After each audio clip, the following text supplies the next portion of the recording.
Normally what is done is that we allow journalists, we enter into a question answer sort of session. Yes, we can still do so. So we can fill some questions and then I'll ask, yes, Gauteng and National Chair, too. Now, we will then ask the SG and his team to also respond to the questions, any one of you. It's all right. So, Mina, I'm almost like a referee. I want hands from journalists. You will introduce your name, the house that you represent, and tell us why you're here.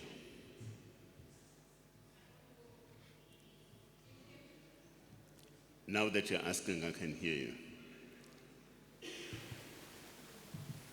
Oh yeah, there's a mic, yes. My name is Yamtanda Trapper from News 24. Thank you so much for the opportunity. Got a few questions. Mr. Shabambo, you've just announced changes specifically to Gauteng, but there are names that I didn't hear of people who serve in legislatures, for example. These announcements, will they lead to any changes in your caucuses in Gauteng, Limpopo, KZN, where you are represented in provincial government? Also, what was the criteria for choosing the people that have been chosen, considering that there wasn't a democratic process? In that regard as well, what is the plan to manage dissent in the event that people who believe contributed to where you are today were not chosen? Thank you so much. All right, thank you very much. Any other hand? Yes, sir. A roving mic to this point. My name is Tabi Sokoba from Eyewitness News. Okay. I just want to, the SG, you spoke about a by-election committee. I don't know, you didn't delve much into it. I imagine it has to do with what happened in KZN when there was some confusion around an MK candidate. So I don't know, has the MK party established a committee where by-election candidates will be chosen and stuff like that? And I think my second question is around the responsibilities that have been given to the newly elected conveners, specifically for the Women's and the Youth League, that when they launch, they should have these VDs and branches set up. I just want to know that in cases that, should that not happen, what is going to happen with those leadership structures? Thank you. Thank you very much. You said your name is Taviso. Okay.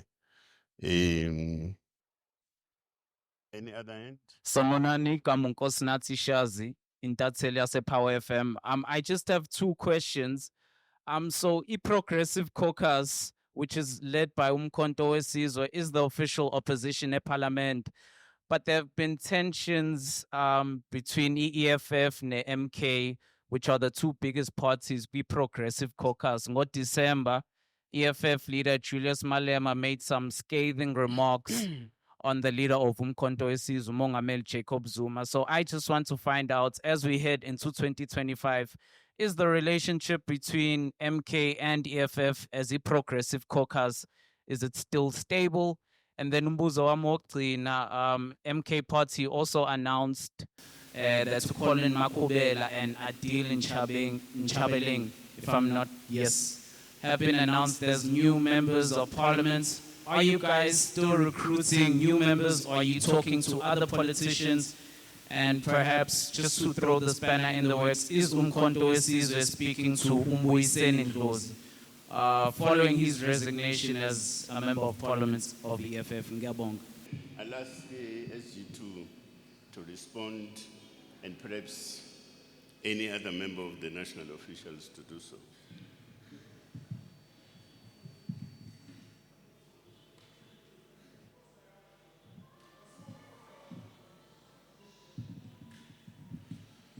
No, thank you very much, Chairperson, and thank you for the questions that have been raised. Now, the constitution of Unkhonto WeSizwe specifically says that those who are appointed into the provincial detachments cannot be deployed to the representative bodies such as the provincial legislature, parliament, or councils.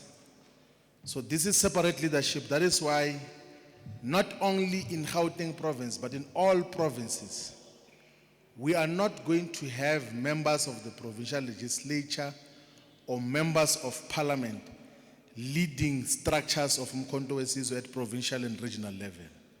So there's no duality of rules except in exceptional circumstances, and even in those exceptional circumstances, if we take someone from parliament or people from parliament, they cannot exceed 10% of the overall leadership collective of the organization.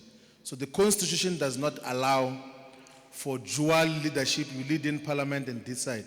Those who are in parliament are focusing on parliament, and those who are leading the organization are focusing on the organization on a full-time basis. We are going to listen to people who have got concerns. They must tell us why they think the leadership collective that we have identified is not correct. But majority of times, people who object to leadership collectives is people who are self-seeking. They want to nominate themselves. They say, not that one. When you ask them who must be occupying that position instead of the people that have been chosen, they point at themselves. And that is the opportunism that we do not want in Unkhonto WeSizwe. We want disciplined cadres that will understand the leadership and the objectives of the movement. The criteria that was used to choose the leadership, one is that everyone who is chosen is a member of Unkhonto WeSizwe. Two is that they've demonstrated the capacity to could lead at a provincial level. If they are leading at national level or at whatever level, they've demonstrated leadership capabilities. So we have observed the work that they've been doing in different responsibilities that they were assigned to. So it's not people that have not played a role before, it's people who have been leading in the organization. It's people who have got skills. So we've done a skills attention to the people that have been identified so that there is proper balance of the skills that are needed to lead the organization. So all of these leaders were identified through that criteria. And then in terms of provinces, we take into cognizance the geographic spread and balance. So in the leadership, the 8 leadership components members that come from Limpopo, you know, there's leadership from Waterberg region, from Opani, from Movembe, from Capricorn, from Skukun. And that is just the balance. In terms of the gender as well, we have given that into consideration. Both the convener and coordinator of Limpopo is females. The convener of Gauteng is female. The convener of Mpumalanga is female. So it's part of a collective consideration that we should ultimately have a leadership collective that represents everyone in a far much more balanced and representative way. So the by-election guideline which we have adopted is that, one is that from now henceforth, there is no lower structure which is going to have the permissibility to register candidates for by-elections. Candidates are going to be strictly registered by the head office. But before a by-election takes place, the leadership of the province is going to visit all the voting districts in the ward that has by-elections declared and conduct community meetings and community engagements to check what are the issues that are affecting the ward, and then start the process of selection of candidates for who is most suitable as a candidate for each and every ward. But such elections is going to start at a VD level and later on consolidated into a ward election of a candidate by all members of the community. Because in Unkhonto WeSizwe, We want the community to choose from amongst our members as to who is best suitable to represent them as a ward candidate. And the reason we're doing that is because there were instances in the past where some people went to appoint a ward candidate who was not grounded, who was not popular, who was not known in the wards where we're contesting by-elections. Then we say that let us now give it to the control of the people on the ground. We had an incident as well in Msunduzi Ward 2, where the community chose a candidate, and then leadership of the province went to register a candidate contrary to what was the outcome of the community meetings. And we took a correct decision as the national office to not support the candidate who was wrongly registered. The elections went on. That candidate got 37%. The ANC won that ward because they had influenced the registration of a wrong candidate. And we have suspended that candidate from the organization. And we have suspended the people who registered that person wrongly, because we will not tolerate ill discipline in Unkhonto WeSizwe. If the community has decided who is going to be our candidate, that is final. There is no super authority which is going to change the will of the people.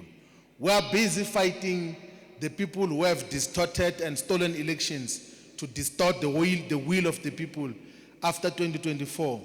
We can't allow that to happen within the organization. So every time someone tries to distort the outcomes of our internal process, we will take decisive action.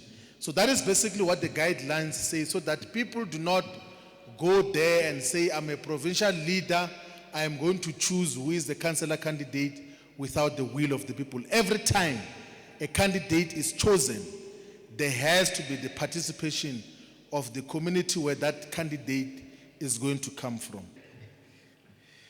No, there is no tension between Unkhonto WeSizwe and any component of the Progressive Caucus. So the Progressive Caucus is constituted as per the Progressive Caucus Charter, which commits us to common ideals and common political agenda and program in Parliament. As far as we're concerned, there's not been a single member of the Progressive Caucus, not the EFF, not the ATM, not the NCC, not the AUC. None of those have come to the Progressive Caucus and say, let's amend the Progressive Caucus Charter. So the Progressive Caucus Charter continue to define the common progressive politics that were jointly in pursuit of in Parliament. So the Progressive Caucus is all of us who are opposed to the government of national unity, or the so-called government of national unity of the DA-ANC alliance. As far as we're concerned, that agenda still stands. We do not know what people say elsewhere, but what we know is that the Progressive Caucus is still intact. So, you know, after the recall of the 10 members of Parliament of Unkhonto WeSizwe, the MK party had submitted the first supplement of the 2024 list of members of Parliament. So that list which was submitted included the comrades Brian Mulife, Siyabonga Gama, Lucky Montana, Eric Penny Kobane, and a lot of them. So Adil Chabeling and Colleen Makubele were part of that list that was gazetted at that time.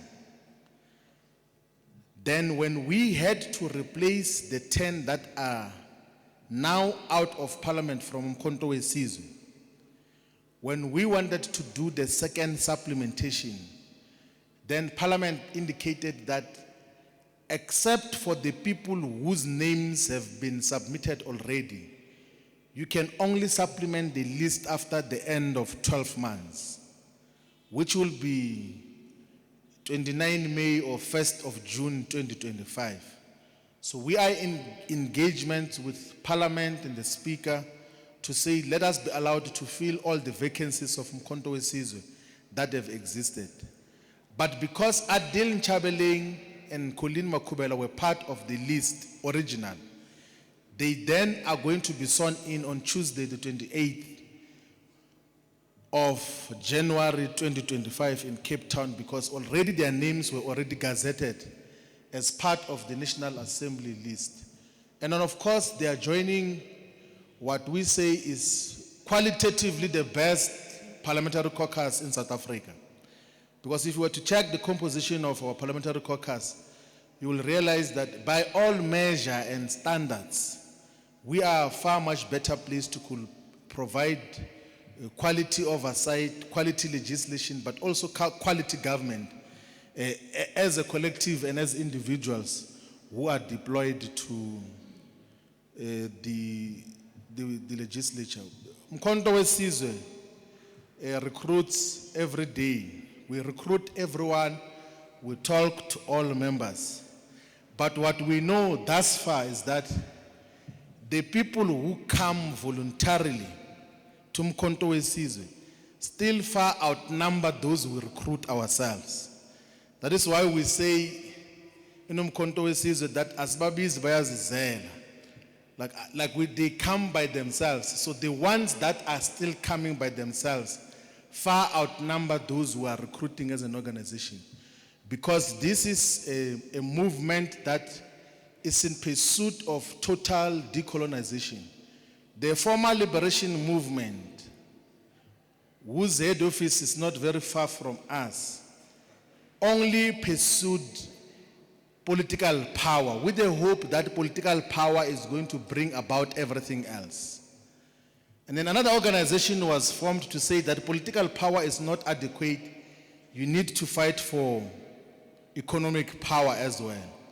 Unkhonto WeSizwe says, let us fight for total emancipation, for total freedom. Let's fight for total political emancipation. Let's fight for total economic emancipation. Let's fight for total cultural emancipation. Let's fight for total social emancipation. Let's fight for total knowledge emancipation. So Unkhonto WeSizwe is fighting for total freedom with an appreciation that the original aims and objectives of the liberation struggle have not yet been achieved. The land still is in the hands of those who owned it before apartheid nominally ended. So we still have to fight on. The struggle continues. It's aluta continua. It's pambirine chemurenga. That is the struggle that we are in pursuit of and will never retreat. And in the process of conducting that struggle, a lot of logical human beings appreciate that this is the correct and best vehicle to fight for total decolonization and total freedom. And we're expecting more progressive forces and progressive individuals to come to Unkhonto WeSizwe and their numbers to consolidate an organization which is not just going to be official opposition, but is preparing to take over government. It will be sooner in KwaZulu-Natal. It might take longer in the National Parliament. Thank you very much. We really appreciate it.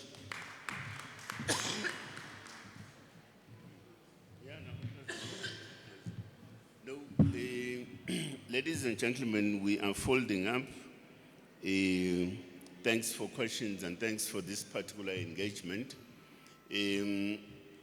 On behalf of the national officials, we take this opportunity to congratulate the newly assigned comrades, both in the National High Command, in the provincial detachments, the Women's League as well as the Youth League. When we say congratulations, we don't imply that they are celebrities. Leadership responsibility is about provision of guidance, and in the provision of guidance, at the center of it, is the question of ensuring that their task is to unite each and every one of us behind an organizational program, behind a political program. So that's what leadership is all about. The second aspect of leadership is, of course, the ability to conceptualize the next step. And that's what they will be expected to do, precisely because when we say that MK is setting itself up structurally for functional purposes, it is important to consolidate that kind of work with a view to institutionalize what we began. So that's what the assignment is to provincial detachments, and all of us as a collective. We are duty bound that we have got to work together at all material times. Now, ladies and gentlemen, the press conference and this subsequent engagement has come to an end. Thank you very much. Of course, you must change your name.